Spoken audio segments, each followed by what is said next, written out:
Indonesia sendiri hal ini telah diterjemahkan dalam peraturan, yaitu Undang-Undang Nomor 13 Tahun 14. Itu ditandatangani oleh Pak SBY waktu itu, di mana di pasal 1, di bab 1 pasal 3 yang mengatur tentang perindustrian. Ya, kita perlu tahu itu bukan kawan, bahwasanya penerapan industri hijau ini telah diberlakukan di berbagai sektor industri.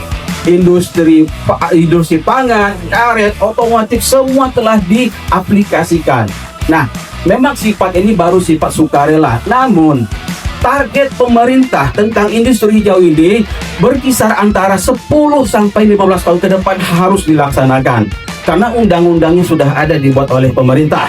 Nah, di sini undang-undangnya itu Undang-Undang Nomor 3 di tahun 2014 yang mengatur tentang perindustrian yang bab 1 pasal 3, bahwasanya industri hijau itu adalah industri yang dalam proses produksinya mengutamakan efisiensi dan efektivitas penggunaan sumber daya secara berkelanjutan sehingga mampu menyelaraskan pembangunan industri dengan kelestarian fungsi lingkungan hidup serta dapat memberikan manfaat bagi masyarakat. Nah, kata kunci kemarin sudah kita pelajari tentang apa itu efisiensi dan efektivitas. Mungkin kawan-kawan sudah ingat kan apa itu efisiensi?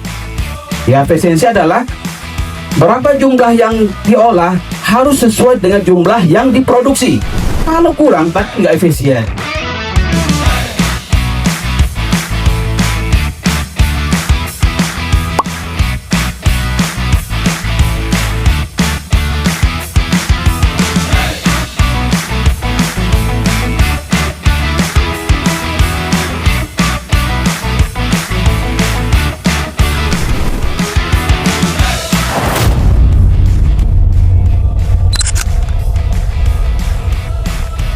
Halo, perkenalkan nama saya Hergina Silaban dari bagian SDM dan Sistem PT Industri Nabati Lestari.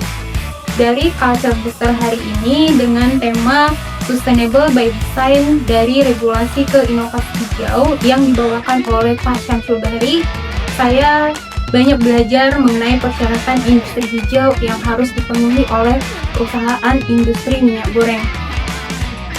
Ada 2 persyaratan yang wajib dipenuhi berdasarkan peraturan Kementerian Perindustrian, yaitu persyaratan teknis dan persyaratan manajerial. Dari persyaratan teknis tersebut ada 9 persyaratan yang salah satunya adalah mengenai persyaratan bahan baku, persyaratan limbah, penanganan limbah, dan juga terkait dengan emisi gas rumah kaca. Dari pemaparan Pak Syamsul, saya mendapatkan insight baru bahwa INL masih punya langkah yang panjang untuk mencapai industri hijau. Banyak hal yang perlu diperbaiki untuk menyesuaikan dengan standar industri hijau yang ditetapkan oleh pemerintah.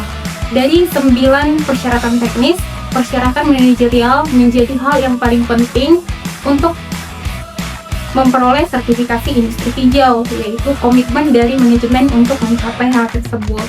Semoga berdasarkan pemaparan Pak Syamsul hari ini, karyawan PT Industri Nabati Lestari memiliki kesadaran yang penuh untuk bersama-sama untuk mencapai industri hijau.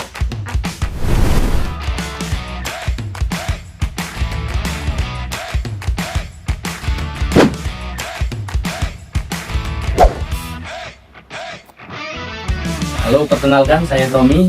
Saya bagian IT di PT Industri Nabati Lestari.